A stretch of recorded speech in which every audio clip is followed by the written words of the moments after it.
All right. Good morning, everybody. Thank you so much for joining the Pax8 Microsoft monthly update. We've got a lot of stuff to wrap up the year. I cannot believe it's already December, so I will not keep us waiting. Let's go through what we will be talking about today. Real quick introductions. That way you know what's going on. Then we're going to hand it over to Ashley Moretti. She's going to go through some program updates. We've got Perimeter 81 that's joining us. We've got Tech for Social Impact Communities, really excited about this initiative. Lastly, Bing Chat Enterprise, Copilot, all of these name changes. We'll make sure we're covering everything with you. And last but not least, we will talk about our Ignite recap. But some familiar faces for you all. If I've not gotten the chance to meet you, I am Kristen Fehrenbach, the Senior Director of our Microsoft Go-to-Market team here at Pax8. You're going to have Ashley Moretti on programs. Nathan's going to talk TSI. Britton is going to talk all things Copilot, Bing Chat Enterprise, and Vandit Patel will wrap us up with our Ignite recap. From Perimeter 81, you're going to hear from Joe and Jim. Really excited to have these guys on and see a really great partnership between them and our Microsoft team here at Pax8. But let's go ahead and dive right in. Ashley, thank you so much for joining us this morning.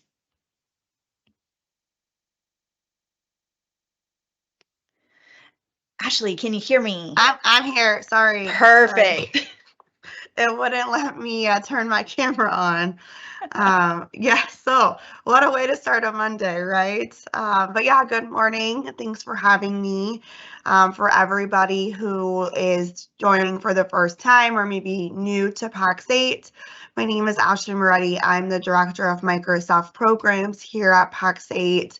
And what does that mean, or what does my team focus on?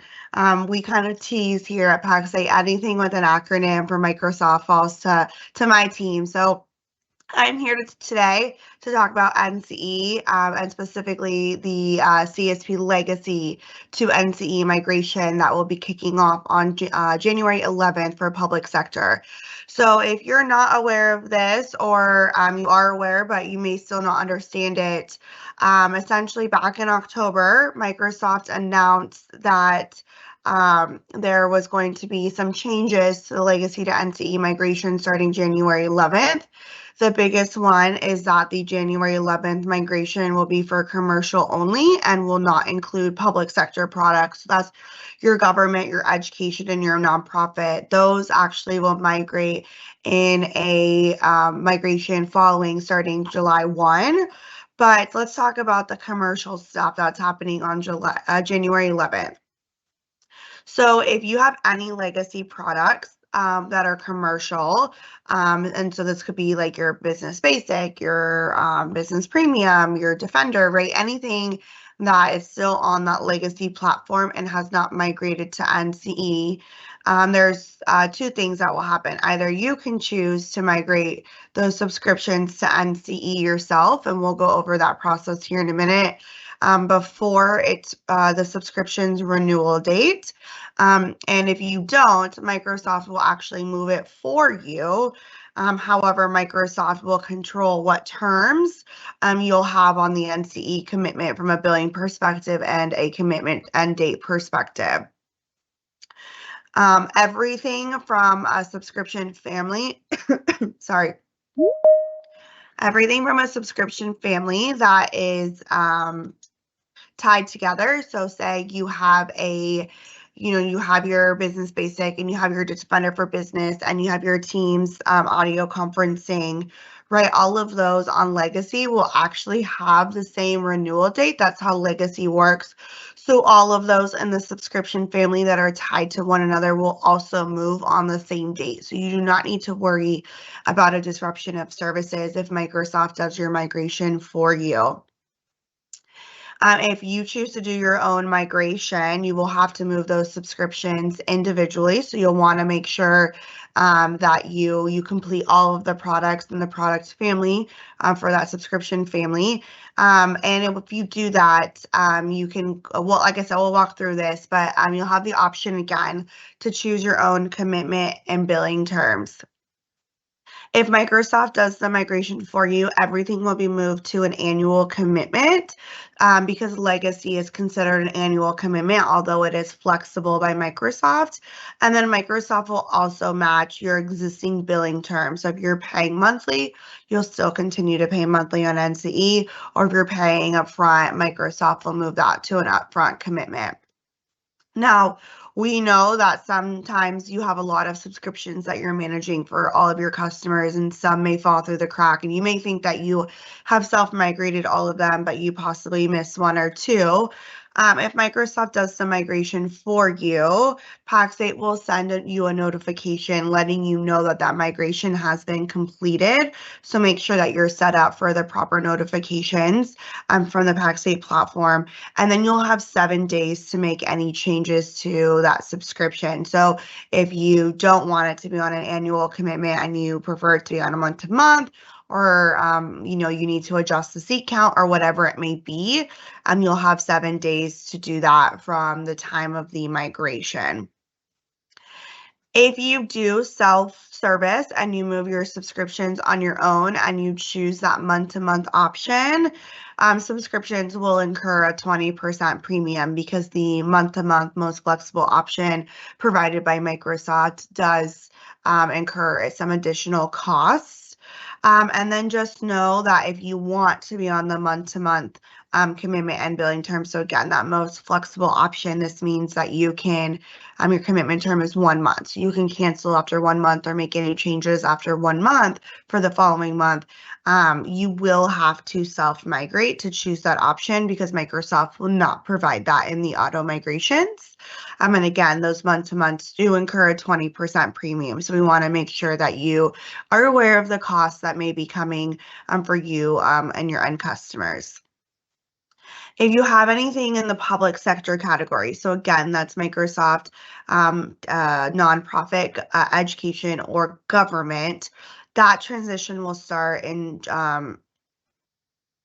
July 2024. And again, it will follow the same process as the January 11th migration. So everything will mimic that. Now, a lot of questions my team gets is, what happens if I have a public sector base, but I have a commercial add-on because there's not a public sector equivalent of that add-on? It's an all or nothing move by Microsoft because the legacy and NCE systems don't talk to one another. So if you do have a commercial add-on that's tied to a public sector base, that commercial add-on will actually remain on legacy until its renewal date on or after July 1st, 2024. Because again, the entire subscription family, so everything that's tied to one another, will move at once. So those commercial products, again, will remain on legacy because they're tied to a subscription family that falls into the public sector category. And so those will hit at the renewal. If you have any questions about your renewal dates or when your stuff will be migrating, you can check in the Pax8 marketplace. We do have those dates listed. And I see Kristen coming on camera. So as I wrap up this slide, I'm sure we have some questions before we move to the next one. So I'll gladly take those. We always have NCE questions, Ashley. So I just want a little bit of clarification here. I think you hit on it, but this person's asking, will we be getting any notifications from Pax8 if we still have customers that fall into this migration? Yeah, so if you, so yes and no. You are responsible for knowing which of your customers are on legacy and what customers need to move to NCE. However, if Microsoft does an auto migration for you for a legacy product or products, yes, Pax8 will then notify you that that migration has happened and that you have 7 days to make changes. So you can go in today and see what subscriptions you have on legacy still in the Pax8 marketplace. Actually, I lied. I'm so sorry. If you have subscriptions on the Legacy Marketplace, you actually should be receiving a notification, I believe today, letting you know that their subscriptions will qualify for an auto migration starting January 11th. And then again, if you, so I apologize, my team is working on that. And then if you have a subscription that goes through the auto migration, you will then get a notification that the auto migration is complete. So I'm so sorry about that confusion. No worries at all. Thank you so much, Ashley. We've got a couple more, so hang with Yeah. me. Evan's asking, are nonprofit staff pricings going to be impacted with this change? So everything that's moved to NCE will be subject to the current price of the NCE subscription. So if there is a price increase for the nonprofit or the government education subscription at NCE, yes, you'll be subject to the current price. Microsoft hasn't released final pricing yet for NCE subscriptions for public sector. We'll have those starting January 1st. And so just stay tuned for that. But come January, you will be able to check in our marketplace what is the pricing of an NCE product. And so more to come on that. We don't know yet if the pricing will increase or not. Excellent. And the last one's about government. So they are asking, what happens to legacy government licenses if a client is currently using CSP?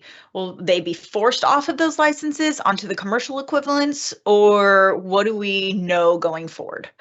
Yeah, so similar to the NCE nonprofit question that I just answered, right, around pricing, Microsoft's going to start releasing the NCE equivalent for legacy public sector offers. So that nonprofit government education starting January 1st. So we actually don't even have those offers yet provided by Microsoft. And so pricing, like I said, will be released January 1st. So we'll be able to see what the pricing is for the NCE equivalents of public sector going forward. And then additionally, you'll be able to see if there is an NCE equivalent for that offer on legacy. So if the government, for this question specifically, if the government offer on legacy CSP does not have an equivalent for NCE release next year, it will not migrate, it will remain on legacy. But if Microsoft does release an equivalent offer on NCE, then it will be moved to the NCE equivalent. If you have any questions, like feel free to drop them in the chat, especially after we're done presenting. I can still jump on here and answer them. I have my team on here, which is how I knew, hey, we are sending out a notification as well. So we'll get everybody's questions answered, I promise. All right, so upgrading from legacy to NCE. So these are kind of just some best practices. We encourage all partners to self-migrate from legacy to NCE in the Pax8 platform. This just ensures that you are able to control your commitment and billing terms as well as quantity for the products that you need before Microsoft auto commits for you, and you only have that 7-day period. So again, this allows you to have your full self-control. The self-migration process for partners to pick the desired commitment and billing terms that meet their customer needs is really easy in the platform. We'll walk through kind of what that looks like on the next slide. But essentially, you just go into the subscription, you hit modify, and then you'll hit an upgrade. And then when the upgrade button or upgrade screen populates, it will actually show you what the NC equivalent is for you for these commercial products. You pick it, and then you just follow the steps on what you want your commitment and billing terms to be like, as well as your seat count. So we've made it really easy for partners to self-migrate.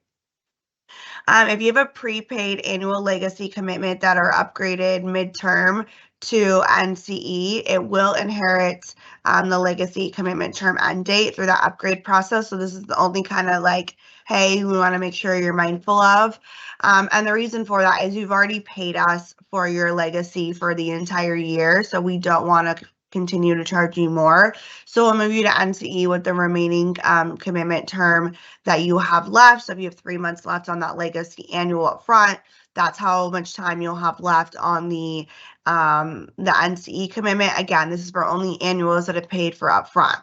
If you want to start a full 12-month commitment, you can. You just would have to purchase the product separately and then cancel your legacy. And your account team can work you through that if you do have any legacy upfronts that you do want to self-migrate. Again, legacy based on add-ons have all of the same subscription end date. So again, you'll be able to, the family will migrate all together. And I believe we just lost the slides, Kristen. Yeah, hang with me just one Okay. second, Ash. No Sorry. worries. It's not a Monday without a full computer meltdown, right? No worries. And then the Microsoft-led migrations will happen at 12 a.m. UTC. So again, that's how Microsoft considers the renewals. If you're not familiar with that process, 12 a.m. UTC, I believe, is 6 p.m. Mountain Time the day before. So make sure you're checking when the UTC time is for you, so you know exactly when your subscriptions will migrate. And then you can only self-migrate or self-upgrade for products that have an NCE offer already. So again, those public sector products do not have NCE offers quite yet. Those will be released starting January 1st. And so you will not be able to self-migrate any public sectors. You can only do the commercial stuff. And then if we can move to the next slide real quick, Kristen. And I see another question just jumped in the chat, so I'll grab that here in a second. But I just, again, want to walk through upgrading from Legacy to NCE. You can see here, I know the picture is kind of tiny, but this is a screen snip of what our platform and marketplace looks like. That red arrow is pointing to the upgrade button. So we're currently already in the subscription that's on Legacy for our customer. Once you click that upgrade button, again, it's going to populate the NCE equivalent. Once you select that, it will then ask you what you want your commitment, billing, and seat count to look like. And then you click complete and you'll be migrated to legacy to NCE from Legacy right away. Licenses will not need to be reassigned, so this is really nice for partners, as everything should move over quite nicely. However, it will create a new subscription ID in the Pax8 platform for the NCE offer, and so you will need to resync to your PSA. But we always say if you ever make any changes in your platform, make sure you resync your PSA regardless to pick that up just in case. And then we already covered those two. So I think we have a question in the chat. It says, is the NCE tracker tool at the Pax8 accurate if it's showing legacy SKUs? And this one is anonymous, so I'll just address this to the group. We know that some partners are experiencing some issues with their legacy renewal dates not showing correctly. That is currently in flight by our dev team to be fixed and should be fixed by end of week. So if you go in there and then see tracker tool and you see that something looks off with your renewal dates, again, just we'll send out a notification to make sure you're aware that NCE renewal dates, or sorry, legacy renewal dates have been updated, but we are aware of that and we are working to get that fixed by end of week. All right, I think that's all the questions we have. Oh, these are just NCE best practices, I guess, sorry. If you're not familiar with NCE, I guess we'll hit on a couple on these. I forgot I had this slide in here. If you're new to NCE, I would snip this slide because there's a lot of great information on here around NCE best practices. So this is once you've moved to NCE. NCE to NCE upgrades, partial or full. So this is when you're going from an NCE product to another NCE product. Do not open a 7-day window, and those are they go into effect right away and you cannot reverse them. So that's one thing I want you guys to be aware of, that those changes are permanent until the renewal comes up. When upgrading a subscription to a new product, it does create a new subscription ID. So remember I said every time you make a change in the platform, it's always good to resync that PSA if you're using a PSA integration. And then trials look really interesting with Microsoft. So trials on NCE will automatically provision 25 seats, regardless if you need one or five or all 25, you get them all. If you don't cancel a trial before the trial ends, Microsoft will automatically convert all trials to a paid all seats of that trial, so all 25 to a paid subscription. This does open a 7-day window, so you can go ahead and decrement that seat count. But again, just want to make sure you're aware of that. And then Microsoft renewals always happen at 12 a.m. UTC, so always want to make sure that partners are aware of that. And then for a billing perspective, Pax8 always bills for seat-based offers on the first of the month, as you know. And so if you will always charge you for the full month or the full subscription if you're on an annual on the first of the month. So if your renewal is mid-month and you cancel, you would have already paid for that full month. But at your renewal, we will refund you any overpayment. So just want to make sure that you're aware of how Pax8 bills. Shouldn't be new to you guys, but sometimes, we have new partners on here. And then for annual subscriptions that are paid upfront on NCE, we will charge you for the full year plus whatever are the remaining days in that month. So you may get a year plus, 5 or 10 days depending on when you order. But just know that come the next year when you renew, if you go ahead and cancel at your renewal, we will refund you any overpayment. So again, we never want you to be overcharged. We want to make sure that we are able to align your subscriptions with the first of the month always, so your payments hit on the appropriate invoice. So I have a question here from Daniel. We were told if we upgrade all licenses in a subscription, it would co-term. Is that not the case? I was just supposed. So, Daniel, I may take your question and just answer it on the side, unless we just dismiss that question, team. I want to dive in deeper on what you mean there, because that could mean a couple different things. So we'll get to that. Daniel, I'll message you through the Teams app if that's okay. And then we have another question. Do all legacy get moved? Okay, 111.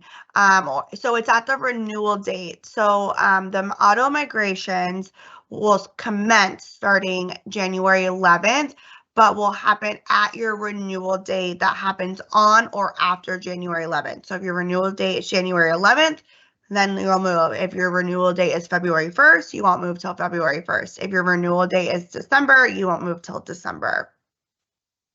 All right, I believe that was the last slide. Oh, man, just the blog. I apologize. The NCE blog, if you need to stay up to date on anything, please check it out. We'll drop the link in the chat. But this is a place that we put all of the latest NCE information. And then if we move to the next slide as well, you're wondering how can I stay up to date with all of these changes? And that's going to be through Pax8 Inbox. So Pax8, make sure you sign up for Pax8 Inbox. This is where you can control what notifications you want to get sent to your personal or your work email versus what you want to just be held in the Pax8 inbox. And so if you haven't signed up for this, please make sure you go in and opt into your Microsoft notifications, because we want to make sure you're getting those. Perfect. All right. I think we're handing it on over to Joe Saunders from Perimeter 81. So, hey, Joe, thanks for joining us, and I'll let you kick it off from here. Hey, good morning, Ashley. Thank you very much. There were some great updates, and thank you to all the partners out there today. Wanted to take a few minutes to introduce Perimeter 81 to the crowd. We are a new network security solution delivered from the cloud, and we're taking a little bit of a different approach than your traditional firewall and your traditional VPN, which really weren't built for remote work. And I'm proud to announce that we are one of the most disruptive vendors after a few months in the marketplace with Pax8. So I want to go over the solution today and get everybody a little bit of information on how Perimeter 81 can really help you secure Microsoft. And today I am also joined with Jim Finnerty here, who is going to be going through some of the technical content, some of the presentation materials. So Jim and I, if you want to take a screenshot of this picture, we're here dedicated to the Pax8 community. We can help with engagements and making sure that all of your questions are answered after the call today. If anybody's interested in following up, please feel free to reach out to us directly or reach out to your SSC at Pax8. But let's get going into the content. We've got quite a few slides to hit. So just to give you a little bit of background, we fall into the network as a service SASE category. We've been around for about 5 years. We're recognized as a leader in the ZTNA space, providing that zero trust network access. We serve over 3,000 customers, all industries and sizes. And we've got a really great, robust solution that converges a lot of, some of your traditional network security with some of the cloud security that we can deliver. So I'm going to go ahead and give it over to Jim here, and we're going to talk a little bit about some of the details on what we do here. So Jim, can you hear us? Thank you, Joe. Yeah, I appreciate it. And it's good to be here. I'm going to give a little warning that I have a poorly timed operating system update that may force me off of this meeting in about 2.5 minutes. If that happens, we'll see if I can delay it. But if that happens, Joe's going to have to take you through the rest of the slides. But let's see what I can get through with you. Perimeter ID 1 was designed to address a lot of changes in the workplace, particularly around network security and the complexity that comes about when you have resources moving to the cloud, available on the web, and a workforce, importantly, that's become more remote, working from home, working outside of the office. And so network security in these new working conditions can be very complex with a number of different types of solutions to be deployed to try to protect these different types of environments, and of course the users that are no longer in the office with as much regularity. The Perimeter ID 1 solution, Joe, if you want to go to the next slide, is designed to simplify this and get you out of that network security complexity trap. It centers around a network that is private in every sense of the word, but that it is running in a cloud native environment. And so moving the network, lifting it up into the cloud allows for a much more nimble application of network security principles for users that might be in the office or working remotely, as you can see on the left. The delivery of capabilities like web security, web filtering, malware protection, access control, and connections to other network environments that are hosting assets makes this a very simple and straightforward approach for simplifying that network security. And it can be applied very seamlessly with the Microsoft stack of solutions. We'll go through in this presentation some of those components that we work very closely with and can work can deliver those network security capabilities for. And if Joe, if you want to go to the next slide. This starts with components like Office 365 applications and integrations with what was Azure AD, now Entra ID, provided by Microsoft. Next slide, please. In addition to the Microsoft Entra ID as being a single sign-on capability for users into this private network with all the multi-factor authentication that you may already have in place, integrating this private corporate network with Microsoft Sentinel becomes an important component of it, using IP whitelisting to deliver,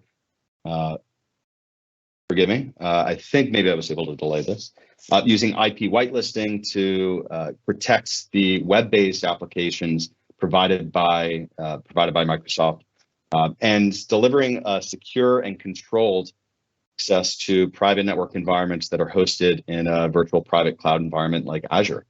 And we were able to deliver that, as well as connections to any other network environments that are hosting assets through the same solution. One agent on the endpoint and a cloud-based network can deliver this for all those different types of environments with one set of unified access control policies and security policies to apply to those users wherever they are, in the office or out of the office. Next slide, please. So for Entra ID, using this as a method of access to your network is not something necessarily new, but to apply it to remote users has been more difficult with legacy network security access for remote users, traditionally VPN. We enable that integration very seamlessly so that you can allow users to have a single sign-on experience into their network environment when they're working from home, when they're working from the coffee shop, the classic example. We also support SCIM provisioning. So you're managing IDs, continuing to manage IDs from your Microsoft identity service, Enter ID, and able to add to that authentication process with native two-factor requirements, such as Microsoft Authenticator, or something if you're using Duo Security, for instance. We can also integrate beyond just identity verification. We can incorporate elements of the Microsoft stack into device posturing policy.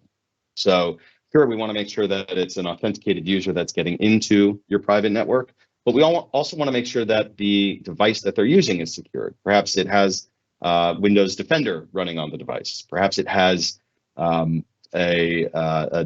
Azure AD registration key associated with that device.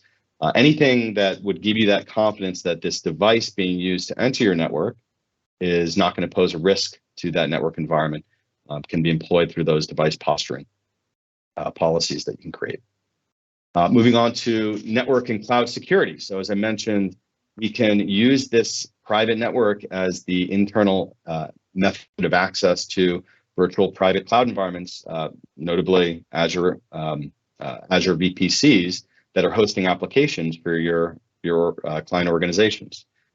So ensure that through just a single site-to-site tunnel from this cloud-based network to that private network environment in Azure, ensure that you are providing users with a secure access that is also internal access. We're not exposing any of those environments or applications to the internet.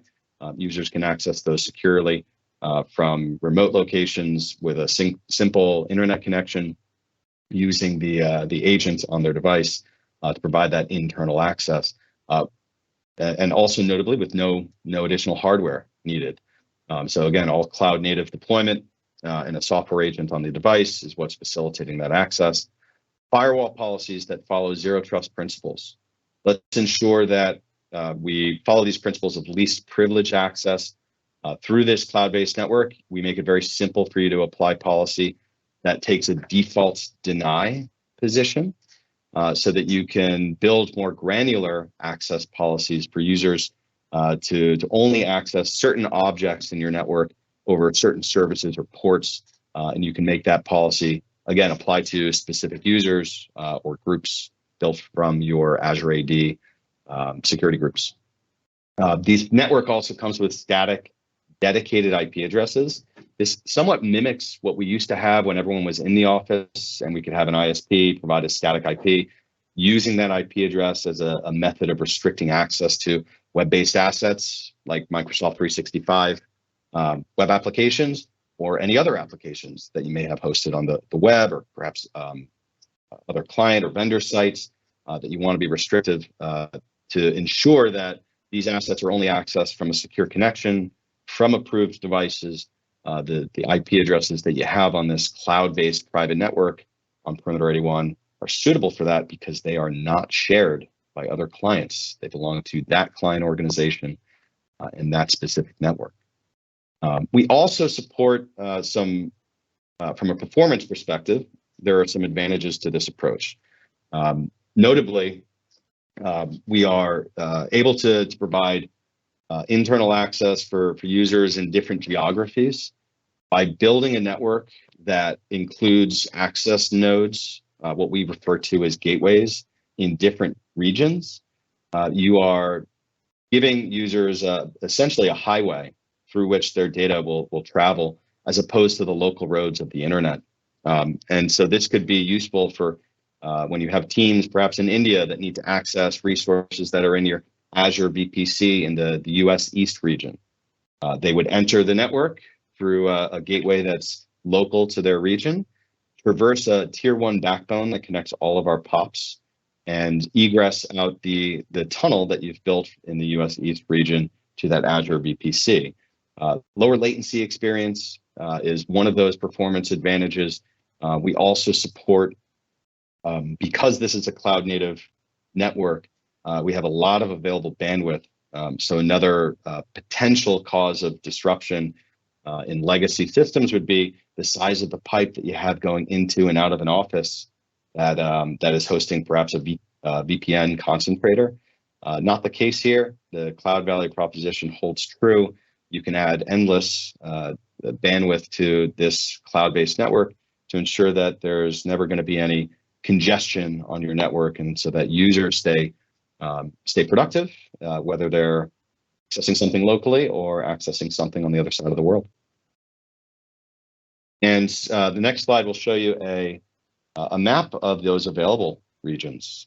We have today 56 POPs in regions that you can see from this this network map that are all over the world, so that you can support users, clients in different geographies that have employees working from different regions with a nice low latency, secure access, so that they can incorporate your Microsoft's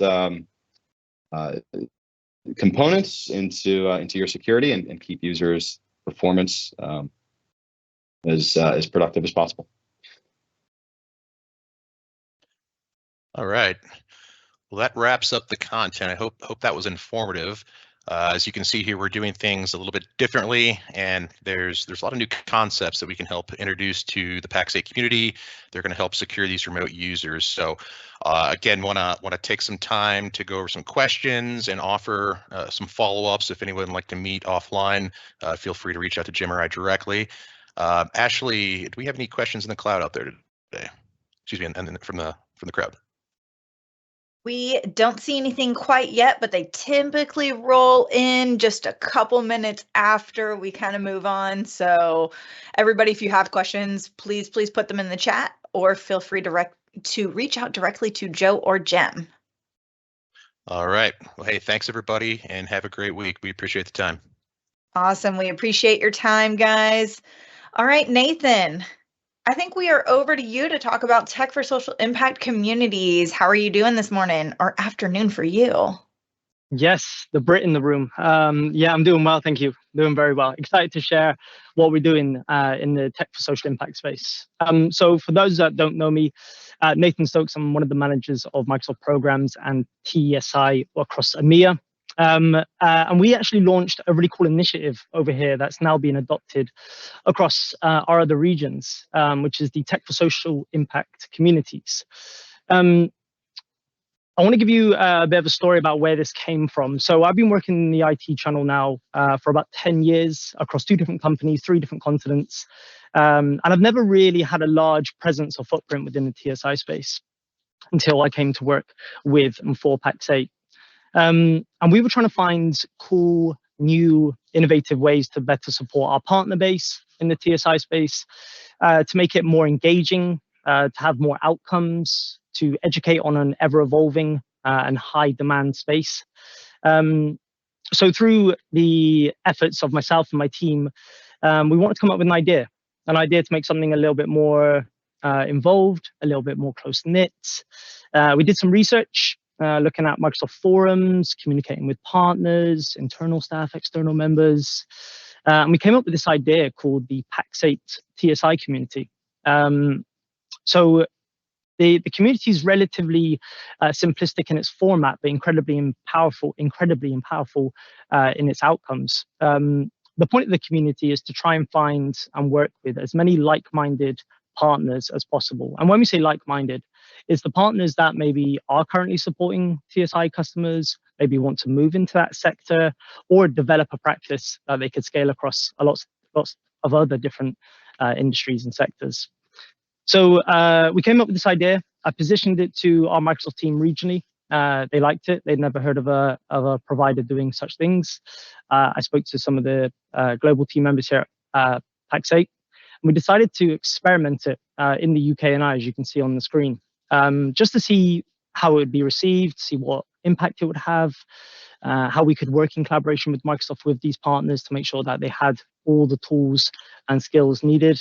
And at the time, we thought 20 or 30 like-minded partners would be good. We thought it'd be a success. In the UK and I, being around 6 months old now since we launched the community here, we're currently sat on 123 partners. So it's far outweighed our expectations of what good looked like, which is awesome. And it's had a real big impact on some of the numbers in region. It's had a massive impact on how we get to work with Microsoft and the resources we have available. It was only about 2 or 3 weeks ago, we actually held an event here in the UK for the community, where Microsoft flew over 2 or 3 of their global team members, hosted us for the day in the UK at their HQ, and it was a massively insightful session. As you can probably imagine, AI was front and center of a lot of things that was discussed, but also then market movements, trends, and what could that next step be for the nonprofit sector. So yeah, it's been massively successful. We're, like I said, live in the UK now for 6 or 7 months. We've just launched this in the Benelux region, which is really exciting. And for those out of stateside, I've got some good news for you coming soon. But what can you expect from the community? That's a good question I get asked quite a lot. Why would we join? What am I going to get out of it? You're going to get dedicated focus. You're going to get and these communities, I guess, from a structural standpoint, the core function is a monthly sync where we break down a very specific subject. Subjects like Azure for nonprofits, that always seems to be a very good and topical one. And we're able to give tactics and ideas to better support mechanisms of a good sales cycle, ideas of how do you not necessarily compete, but how do you work with the Azure grant that's web direct? So you can't use that through a CSP subscription. How do you continue to provide value? We've done sales and marketing, security, a number of others. So there's a monthly cadence that helps break down subjects. Like I said, this is in collaboration with Microsoft. So you always have a Pax8 with Microsoft discussing said topics. And obviously the whole point of a community is making sure we bring people together. Partners that have different experiences, specialize in different clouds, for the ability to collaborate, share ideas, and obviously ultimately better succeed when it comes to supporting the nonprofit sector, which is in need of supporting. The success we've seen in the UK, we've seen partners' practices develop pretty significantly from moving away from maybe more typical or transactional business within nonprofits to 10 free business premium, just hosting 365. So kind of building out, like I said at the start, a natural practice, using services like Account Guard that still often don't get deployed, using the free security assessment to make sure that you're providing clear ROI, but also maybe using it as a tool to onboard new customers, demonstrating where there's weaknesses in their environment or their users. A really cool thing that we've been able to do with the communities is support partners that have a very clear drive and mission to better support nonprofits, where we can do national-wide virtual webinars that can be, again, with a Microsoft team member. And that doesn't have to be a singular one. That can be a series. That could be 3, 4, 5. I think the highest we've plugged in so far is 6, where you can really tell a story to the nonprofit sector around why do you support and what do you do and what do you see and what are the outcomes that you bring to the nonprofit space. And just for context, in the UK, when we do these with partners, they often get promoted to around 40 or 42,000 leads in regards to the amount of nonprofits that have either signed up to the newsletter or are actually a part of the ecosystem. So when it comes to brand awareness, customer opportunity, obviously it's a fantastic play. And that's obviously one of the perks of working very closely with a team that wants to support you. The good news that I shared for the those based in North America is this community will be coming to you in January. So see it as maybe a Christmas present, if that's the way we want to describe it, or a New Year's gift. But coming into January, as we've got this live in the UK and the Benelux region, there will also be a North America TSI community, which is obviously incredibly exciting. We always want to share what we've done and how we support. And I think this slide here is a testament to the activity that we're doing. Over 10,000 charities under management, 800,000 Microsoft users spreading across 3,500 partners, which is incredibly impressive. Cool. And before I hand over to Britton, if you've got your phones ready, feel free to scan the QR codes if it's relevant to your regions. If not, reach out to your account manager and they will put you in touch with the right team to get yourself registered. That's all from me. Britton, over to you.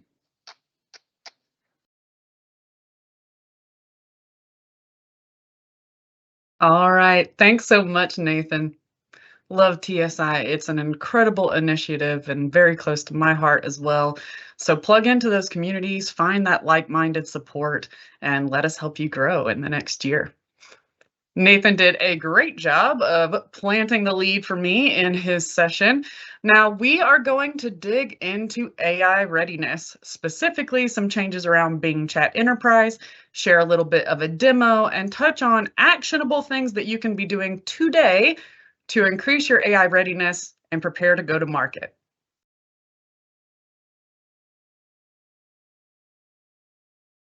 AI is creating buzz everywhere.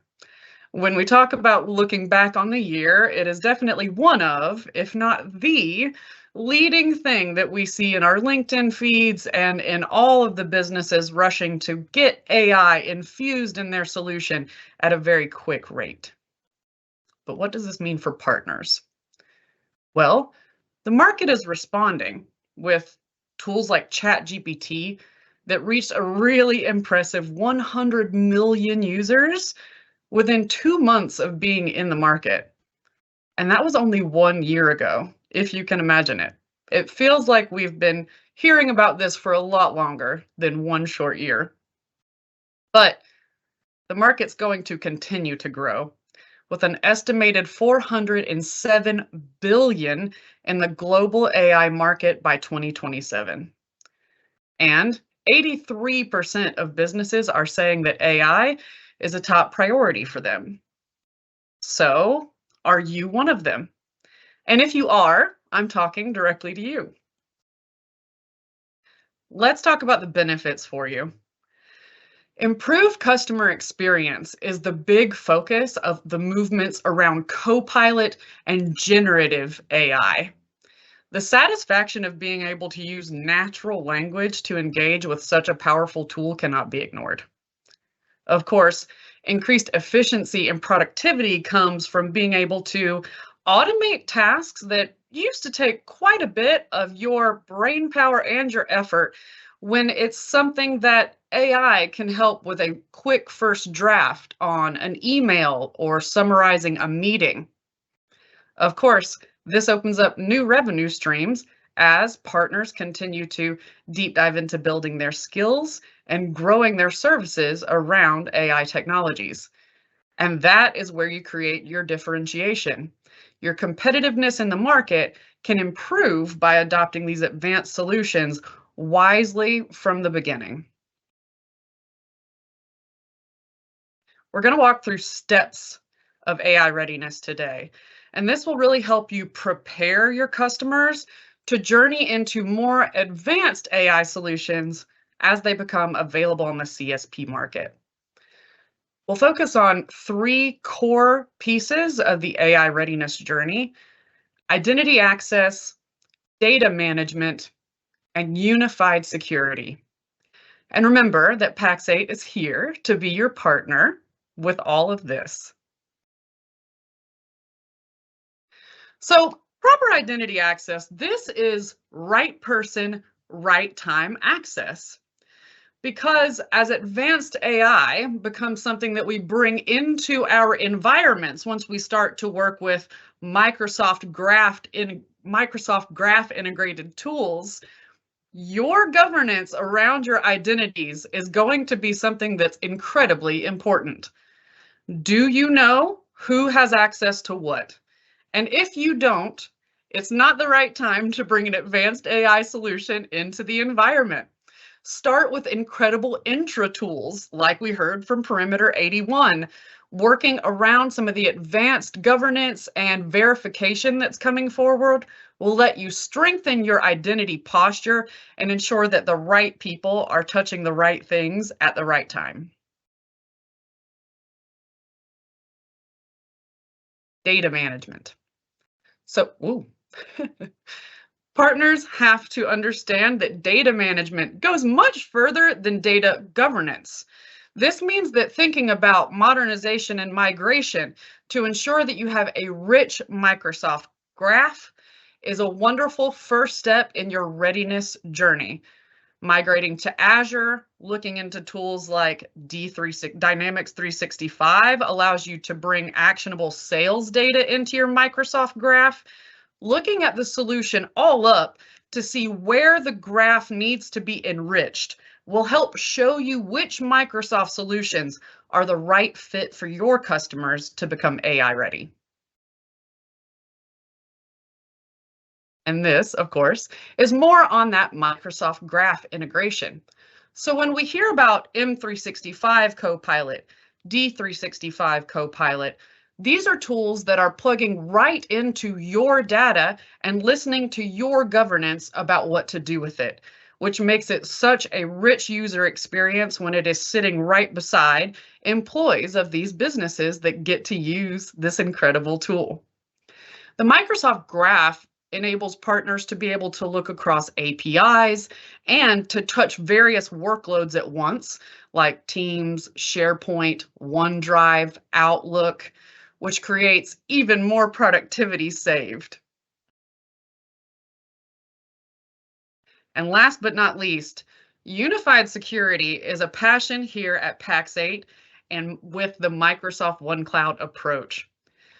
Using solutions that allow you to manage your data and your users all within the Microsoft Graph configuration encourages the AI to be able to smoothly look across your conditional access policies as well as your data governance policies and follow the rules that you've set for it, which is very important when we think about the additional risk that can be generated from AI.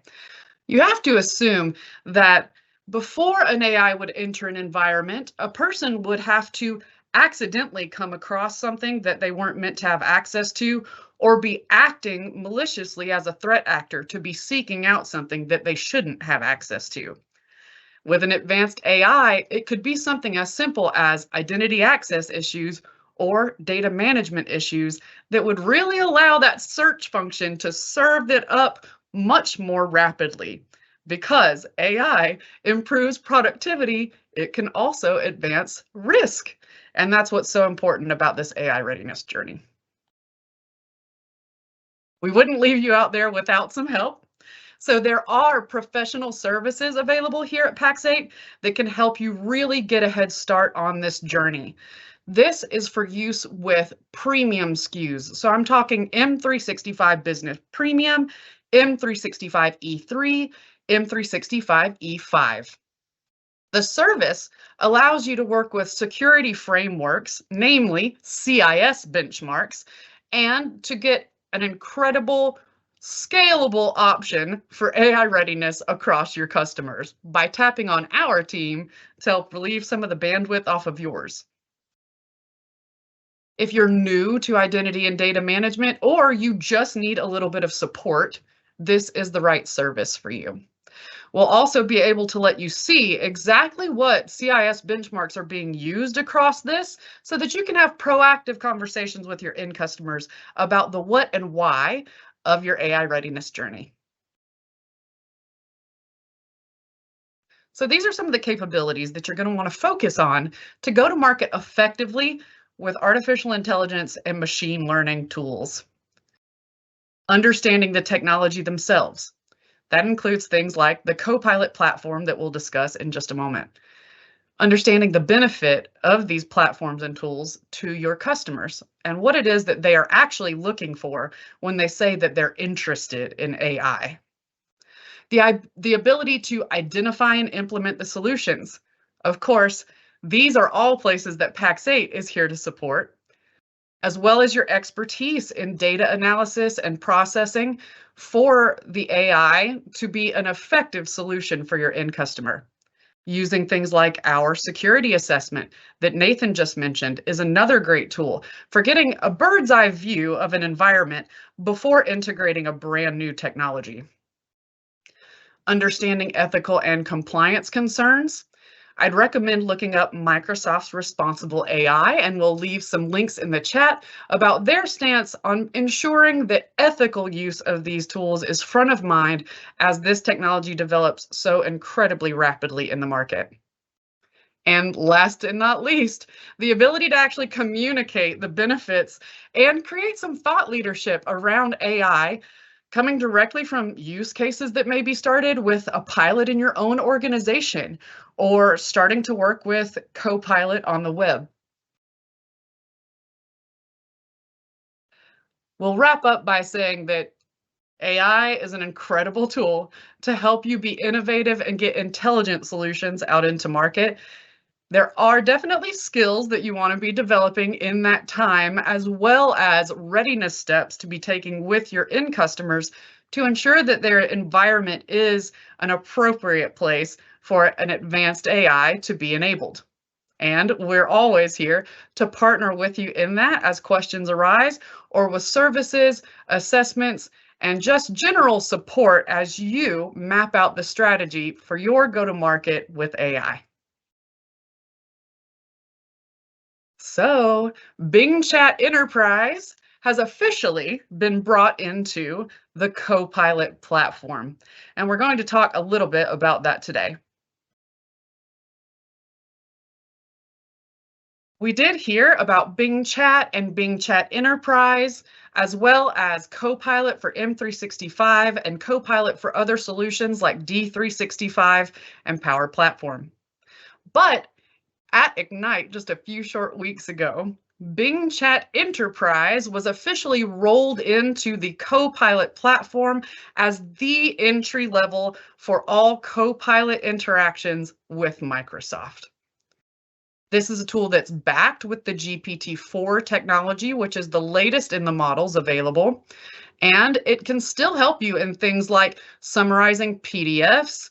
It can also help you with drafting emails or content for social media.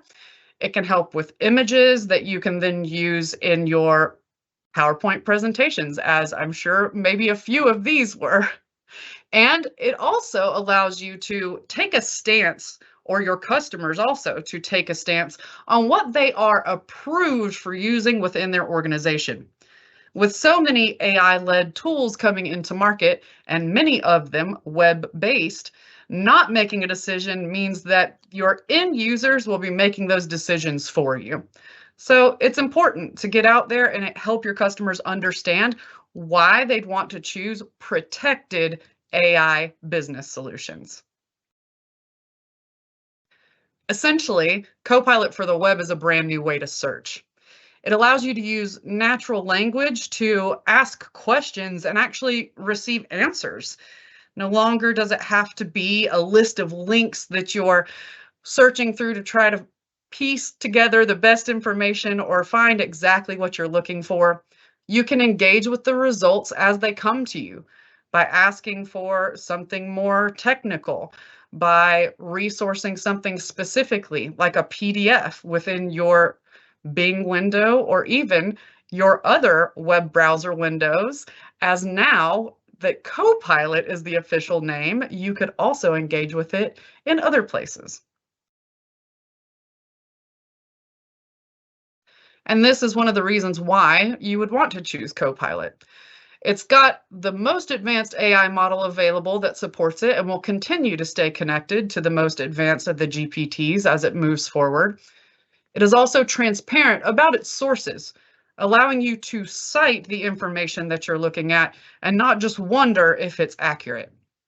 There isn't a knowledge cutoff because the date of the AI is not being affected by the quality of the content search that it can provide to you on the web. And last but not least, commercial data protection. This is so important and is going to be a big part of the conversation around why choosing Copilot is a great first step. And from here, we're going to look at some things that we can do with it. I'm going to take you off and we'll pop onto a new screen.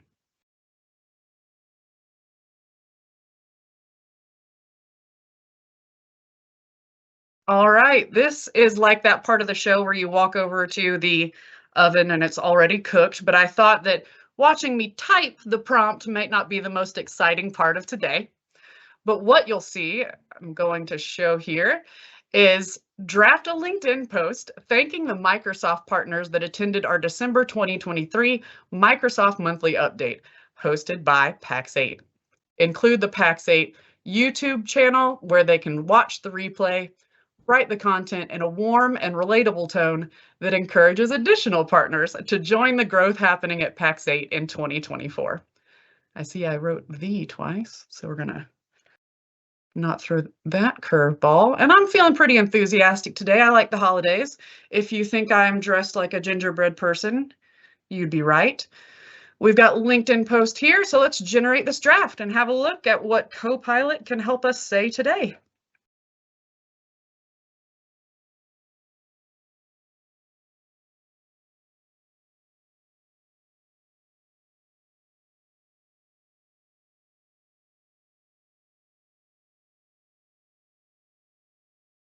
Here we go.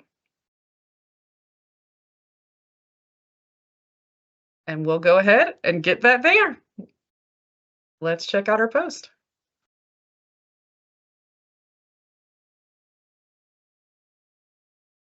Thanks to Copilot, that was super effective. Of course, if I was not with all of you, I would comb it a little bit more and make sure that nothing is bizarre, but it even managed to find the accurate YouTube channel, which was a little challenge I wanted to throw it to see if it could. This is also a link that I could plug right into there, and it's times that I've practiced before. It's even given me a place where it's asked for me to place the link, and that makes it very easy for me to plug in. Of course, I pulled up the YouTube channel just in case it didn't find the right link. And then let's talk a little bit about logging into Copilot now. Originally, this was Bing Chat Enterprise, so obviously you came to it in Bing, a lot like I am today.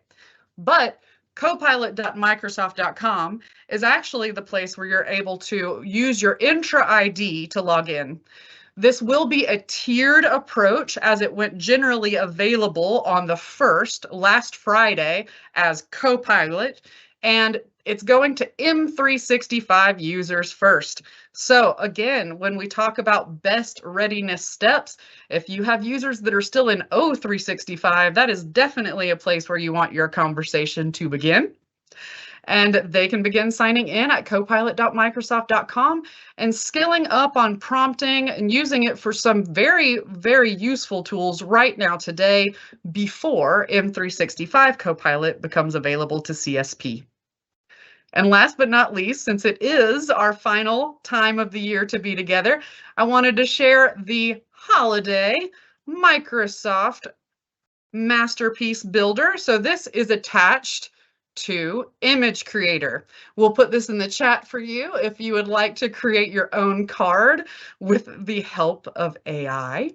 And I wanted to share with you what I designed a little bit ago for Pax8. Happy holidays. This says design a card that features the Rocky Mountains, an infinity symbol in a colorful patchwork quilt style. Include hot cocoa, snowflakes, and gingerbread to create a holiday scene. Of course, Pax8 was born in Denver, so the nod to the Rocky Mountains is here, and the 8 is our infinity symbol, as well as the peace and love that we wish you this holiday season. Thanks for joining us, and I'm going to pass it off to Vandit, and we'll just compare a couple of the options now for what's available in market.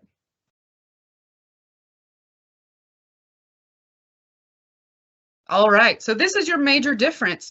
When we're looking at Copilot for the web, this is engaging with the large language model. This is using that AI-powered search, and this is including your commercial data protection. But once you move deeper into the Copilot platform, that's where you're going to begin to unlock enterprise-grade security, allowing you to even put PDFs, documents that you're working on directly into your Copilot at work to get deep dive analysis on your data whenever you need it, and access to your Microsoft Graph. That's immediately going to make so much more relevance to what the return from Copilot is, because it's truly a coworker at that point. It's living right there in your Microsoft Graph with the same data that you're sharing across to your fellow employees. And last but not least, of course, the apps that it will express through. This is where things get very interesting. Since Copilot is a platform, it expresses through various apps like Designer for PowerPoint, like being able to recap within Outlook, being able to create actionable lists from team meetings. These are all ways that Copilot is going to be infused through apps as we watch the tool continue to develop. Of course, Microsoft's vision is to have a Copilot for every experience, so stay connected with us here at Pax8, and we'll help you guide through everything that's becoming released as Copilot continues to grow. Thanks so much for spending some time with me today, and I'm going to pass it off to Vandit for the rest of his slides on Ignite. Thanks, Britton. Let me know if you can see that. We're good to go. Awesome, awesome. Thanks, Britton. Thanks, Kristen. Microsoft Ignite was last month, and it was jam-packed with a lot of new feature updates and some really big key AI announcements. Ignite was almost made up entirely of AI announcements, so I'm really excited to hop into the updates, what was covered, and just go through some of the highlights and talk about what's relevant for our partners. Awesome. So just jumping right into it, our Azure announcements. Before I get started with what we have here, one of the major Azure announcements that was made was Microsoft is creating new silicon, new processors to include in their Azure server racks to help improve the performance of Azure as a whole. So as Microsoft begins to manufacture those chips, roll them out, we'll start to see major performance gains inside of the Azure stack. But alongside that, we also saw a number of Azure AI services be released. First being Azure AI Studios. This is a platform that's accessibly and responsibly designed with the goal of equipping organizations with a one-stop shop to seamlessly explore, build, test, and deploy AI solutions using state-of-the-art AI tools made by Microsoft and their partnership with OpenAI and machine learning models, all grounded in Microsoft's responsible AI practices. Now, alongside Studios, which helps you develop those AI solutions, there are a number of services that were also announced, things like Prompt Flow, Model Catalog, Model as a Service through their APIs, hosted fine-tuning, OneLake. All of these services make it easier for you to deploy Azure, but also the AI services inside of Azure to help your clients maximize the use of the technology that they're using. Now, alongside the Azure announcements, we also had some modern work ones. Just starting right off the rip, Microsoft 365, as Britton mentioned, Copilot, formerly Bing Chat Enterprise, will be available for all Entra ID users starting December. And this includes frontline workers starting with the F3 licenses. So if you have any frontline workers out there who have been excited to hop in and start using some of the new Copilot tools, Copilot/Bing Chat Enterprise is a great place for them to start. Now, alongside the Productivity Copilot suite and all of that, Microsoft also announced some new features to their Security Copilot that allows organizations to integrate the Copilot into routines, tasks, and current workflows. Sorry. With the addition of those new scenarios, Microsoft's customers who are relying on industry-leading security solutions, think Entra, Purview, Intune, Sentinel, all of those solutions will be able to integrate with Security Copilot and assist.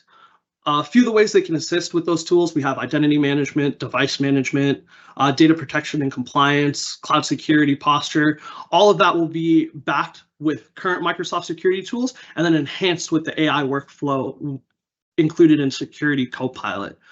Now, be remiss if I didn't talk at least a little bit about Microsoft Teams and the productivity tools that were announced during Ignite. So some of the things right off the bat, first thing right off the bat, immersive spaces in Teams.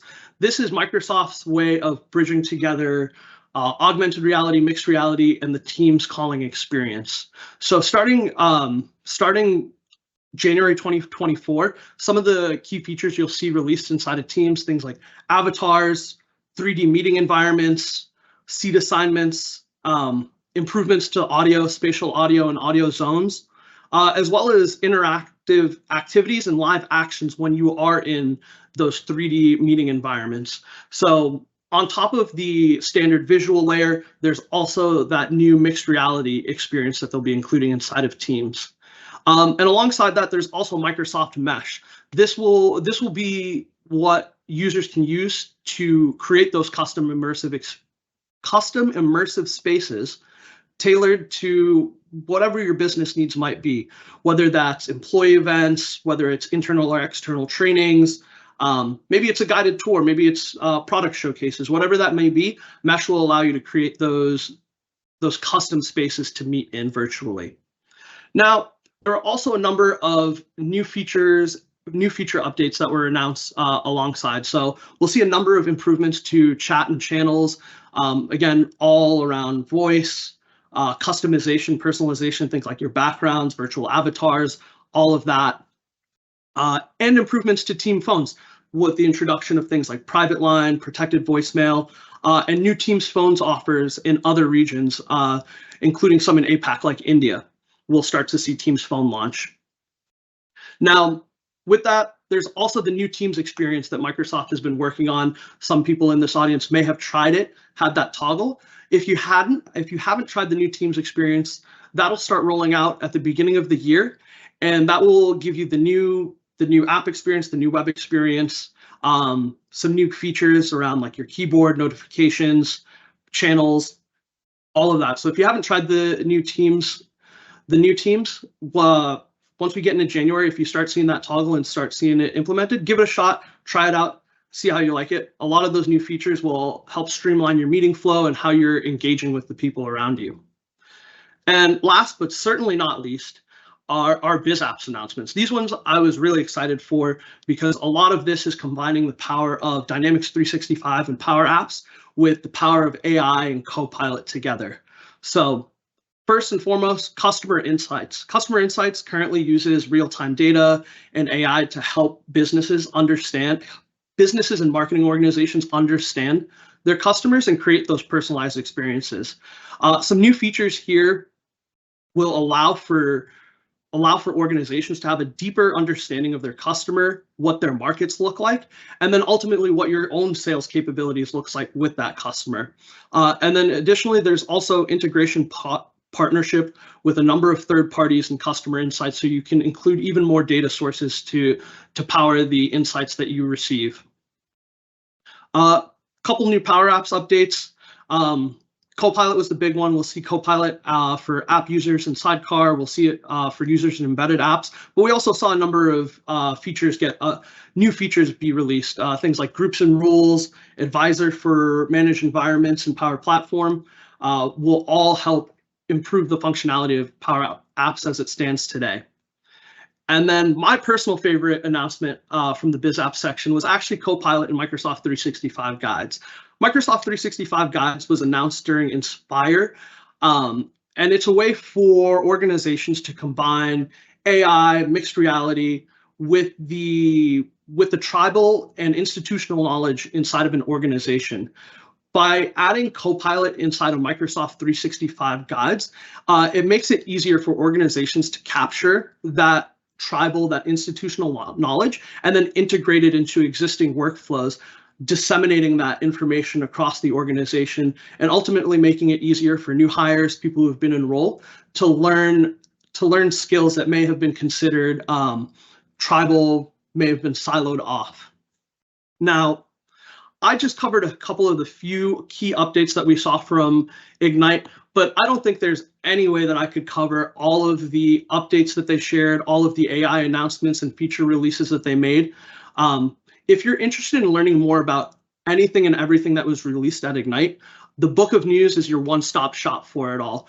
The Book of News is broken down into multiple sections going into each of the key cloud solution areas, but then each of the different feature sets and things that were announced. So if you're looking for any more information on any of these things, check out the Ignite 2023 Book of News. And if you have any additional questions after that, please reach out to us. We'd be happy to demystify any of what was presented at Ignite and to discuss it more. But I think with that, Kristen, I think I'm passing it back to you. That sounds like a plan, Bandit. Thank you so much for going through all of that content for Ignite. This is typically Microsoft's really technical event, but we're seeing a lot of these name changes happen. We hear you, everybody. I know the name changes are a lot to keep up with. We will make sure that we continue to hit on those for you. That way we are all on the same page. I know MAICPP and all these acronyms, we're going to help you try to keep it all straight. Now, we cannot finish out the year without talking about Beyond 2024. Your rate that you can purchase at right now is far, far lower than what it's going to be at the beginning of the year. So I'm going to encourage you to please go to pax8beyond.com, check out that pricing. I know that our team's going to be there. We really look forward to seeing you, but there's going to be so many vendors, so much good content. And hey, I know the entertainment really knocked it out of the park last year, so I am excited to see what is on the table for this year. But get your ticket at that discount while you still can, please. Now, these are specific for North America right now. There are hands-on labs in each region that are available. We just want to call out a couple right here, but make sure you're going and you're talking to your account teams in your region. They are going to have the most updated information. Make sure you check out the Microsoft Hub. We're going to be funneling everything through there as well. A really cool program that we are going to have access to. We are trying to fill up a last couple of seats. We are getting down to the wire here. But this program, if you have 2 or less current customers in Power Platform, we are inviting you to take part in this. We are going to have a multi-step enablement journey that is going to get you from either transacting no or very little Power Platform into hopefully having 5 or more customers just in a very short time frame. We are going to have access into courses. We're going to do some training to get your PL900 certification. You're going to go through all of these courses, and then us as Pax8, we're actually going to give you a credit. You're going to use that credit in a predefined way of using it with our Pax8 Pro services or a selected P2P partner in your region. This is for US and EMEA partners. So please make sure you check this out. Reach out to your account teams, your PSCs or your SOCOs. You've got Matt Batterby on the line as always, but really looking forward to this and just moving the needle and being able to enable our partners a little bit further in Power Platform. So make sure you check this one out. We'll drop the link in the chat as well. You can go through it and kind of decide if this is the right fit for you. Holy resources slide. These are a lot, I know, so please make sure you take a screenshot. I know we've been putting a lot of these in as we've gone through today, but wanted to make sure we just kind of have a simplified view for you all. But lots of resources here. Take your screenshot. Let us know if you have any questions. Happy to share these out as you need. All right, Q&A. Now, I want to make sure that we are hitting on a couple of things. My little Q&A just keeps disappearing on me, so we might have it, we might not. Let's see. Elliot Chandler, I know that you are not technically on the panel today, but I see that you are here.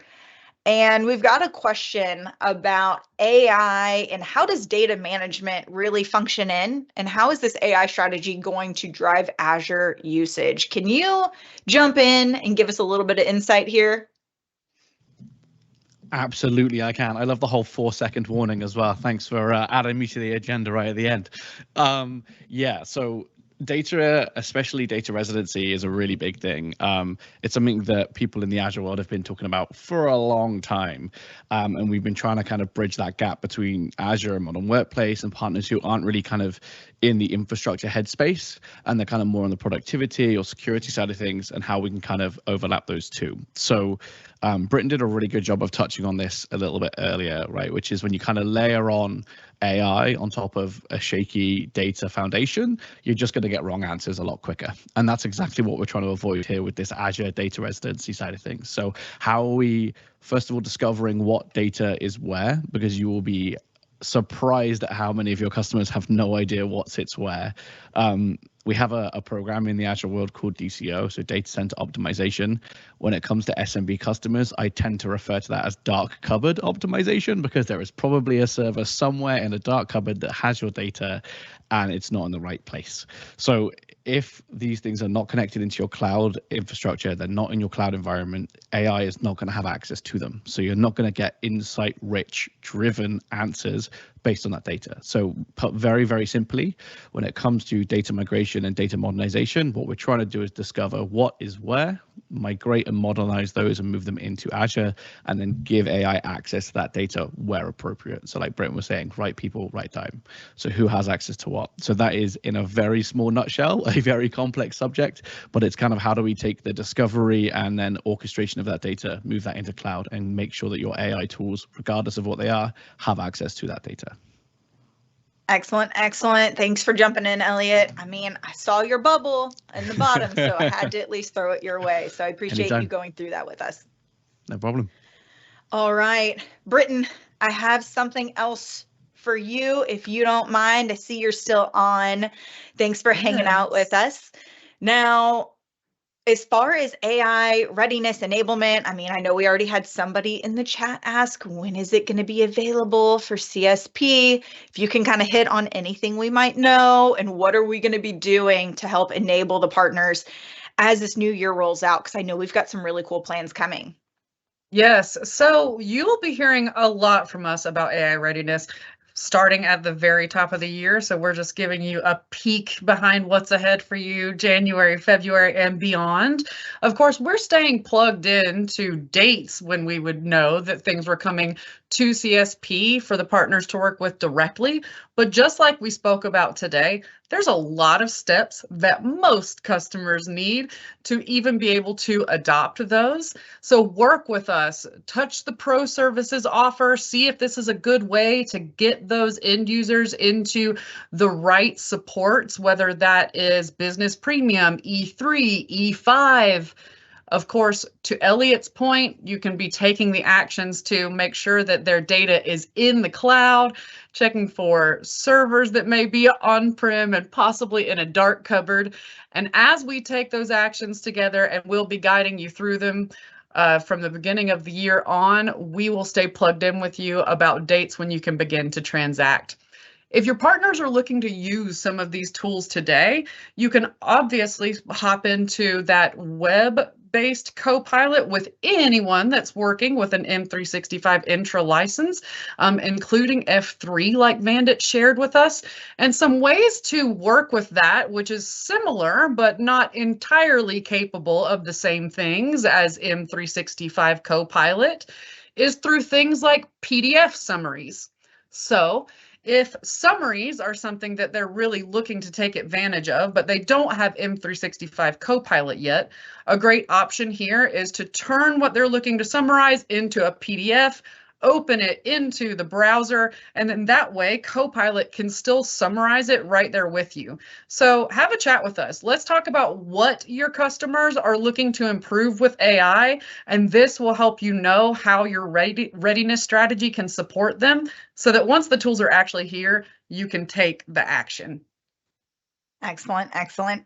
All right. I appreciate everybody hanging with us today.